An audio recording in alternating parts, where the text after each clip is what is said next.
বিজেপির বিক্ষোভ, পথ অবরোধ, থানা ঘেরাও কর্মসূচি। শুক্রবার বিকেলে দক্ষিণ 24 পরগনা ঢোলাহাট থানার সামনে রাস্তার উপর বসে পড়ে বিজেপির নেতা কর্মীরা। অবরুদ্ধ হয়ে যায় ঢোলা জমুই লস্কর রোড। থানার সামনে ভিড় জমায় স্থানীয়রাও। এদিনের এই কর্মসূচিতে নেতৃত্ব দেন বিজেপি নেত্রী অগ্নিমিত্রা পল। রাস্তার মাঝে বসে তিনি জানান, ডেপুটেশন দিতে আসিনি, থানাকে জানাতে এসেছি।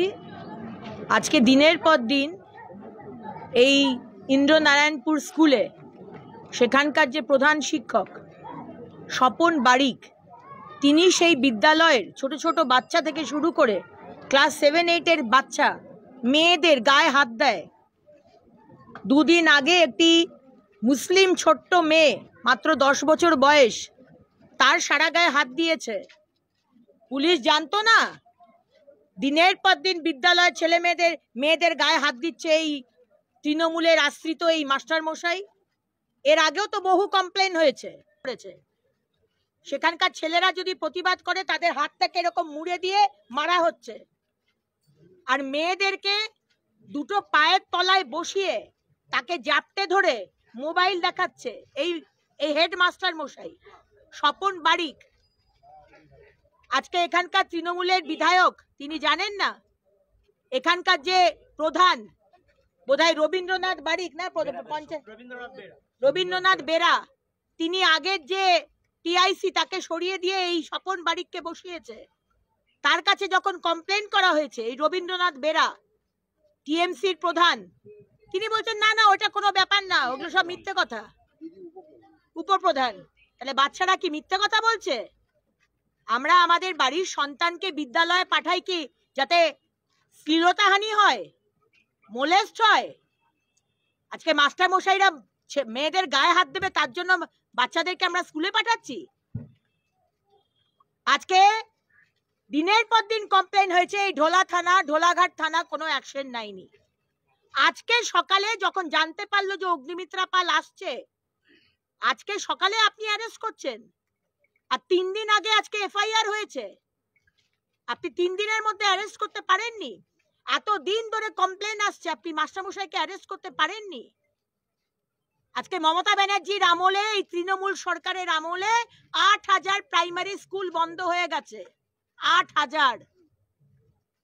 আর বাকি এই ধরনের স্বপন বেরার মতো অসভ্য লম্পট, স্বপন বারিকের মতো এই ধরনের যদি লম্পট মানে টিআইসিরা, শিক্ষকরা যদি থাকে স্কুলে, তাহলে কোনো বাচ্চা স্কুলে যাবে না। বাচ্চারা বলছে আমরা স্কুলে যাব না।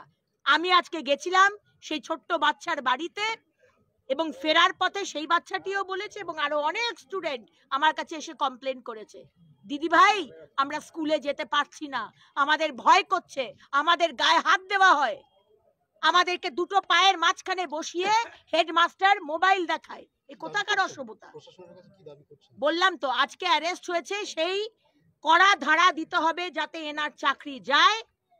এই স্কুলে এই মাস্টারমশাই যেন না ঢোকে, আর অন্য স্কুলও যেন না ঢোকে। এরপর অগ্নিমিত্রা ও মথুরাপুর বিজেপির সাংগঠনিক জেলা সভাপতি নবেন্দু সুন্দর সহ বিক্ষোভকারীদের একটি প্রতিনিধি দল থানার আইসির সঙ্গে কথা বলতে যান। তারা আশ্বস্ত হন এবং অবরোধ তুলে নেন। থানা থেকে বের হয়ে বিজেপি নেত্রী জানান, প্রশাসনের সাথে কথা বলেছি, পুলিশের সাথে, এই ঢোলাহাট থানার বড়বাবু দেবাশিস বাবুর সাথে কথা বলেছি। তাকে পরিষ্কার ভাষায় বলে দিয়েছি, আমার বাড়ির সন্তানদের ওপর যদি অত্যাচার হয় যেরকম এই স্কুলে হয়েছে, এই বড়বাবু যেন ছাড়া না পায়। উনি বললেন পক্সোতে কেস হয়েছে, ছাড়া পাবেন না, উনি আশ্বাস দিয়েছেন। আজকে এই স্কুলের ছোট ছোট বাচ্চারা তারা ট্রমাতে ভুগছে, ভয়ে ভুগছে, কারণ তারা বলছে আমরা স্কুলে যাব না। যে ধরনের অত্যাচার তাদের ওপর হয়েছে, বা ট্রমা, লজ্জা, লাঞ্ছনা, তারা বলছে আমরা স্কুলে যাব না। আমি বলেছি বড়বাবুকে সোমবার স্কুলে যেতে, সাথে কাউন্সিলর নিয়ে যেতে, বাচ্চাদেরকে আশ্বাস দিতে যে বড় হেডমাস্টার এই স্কুলে আসবে না, তোমরা নির্ভয়ে স্কুলে আসবে, পড়াশুনো করবে, তার দায়িত্ব আমরা নিচ্ছি। বড়বাবু বলেছেন সেটা উনি সোমবার দিন স্কুলে যাবেন, আপনারাও দেখে নেবেন। কিন্তু কোনো যদি অন্যায় হয়, আমি আমার ফোন নাম্বার বাচ্চাদের দিয়ে এসেছি, তারা আমাকে ফোন করে জানাবে। রাজ্যে সর্বত্র এরকম ঘটনা ঘটছে। কারণ আজকে এই সরকার, মমতা ব্যানার্জির সরকার, খুব দুর্ভাগ্য যে আজকে উনি ধর্ষকদের পাশে দাঁড়ান। যারা ধর্ষিতা হচ্ছে, যারা লাঞ্ছিত হচ্ছে, তাদের পাশে মুখ্যমন্ত্রী দাঁড়াচ্ছেন না।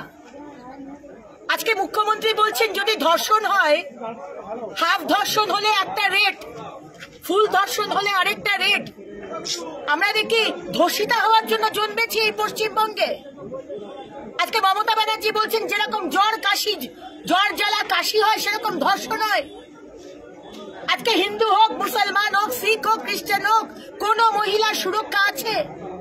আজকে দেখা যাচ্ছে এই গ্রামে ছোট একটা 9 বছরের বাচ্চার উপর অত্যাচার হচ্ছে, কোথায় সুরক্ষা? ব্যুরো রিপোর্ট, নিউজ দিগন্ত বার্তা।